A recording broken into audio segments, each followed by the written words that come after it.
Bishopbriggs man who had to pay nearly £1,800 to bury his brother's ashes in Bearsden has hit out at the cost.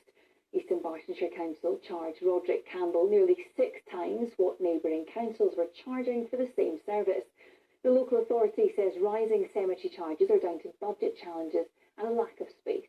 Alan Jenkins has the story. New Kilpatrick Cemetery in Bearsden is a special place for Roderick Campbell.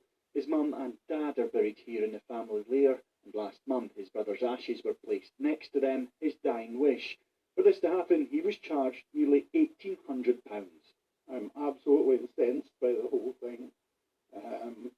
There is work involved, yes, but the amount of work involved is nowhere near commensurate with the charges. East Dunbartonshire Council charged him so much because his brother lived outside the area before he died, and the ashes were interred on a Saturday. Neighbouring West Dunbartonshire Council would have charged only £258 for the same thing.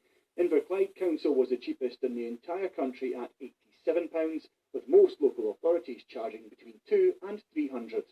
We requested an interview with East Dunbartonshire Council, but nobody was available. In a statement they said, like all councils, they are facing budget challenges and that decisions to increase cemetery charges have been taken in order to preserve frontline services for the most vulnerable. Another reason was the lack of space in cemeteries like this one. But some, including Paul Cuffell from the National Association of Funeral Directors, say that's hard to believe. We would find that burial space would be readily available in the vast majority of areas, with the exception of perhaps some larger city areas. Bereavement charities say space isn't the issue, but rather the financial pressures. They can be massive for some people. Funeral costs can be huge. There's a lack of clarity about the funeral grant, who can actually access it. Funerals these days don't come cheap.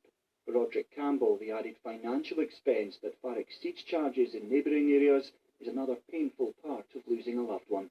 Alan Jenkins, STV News.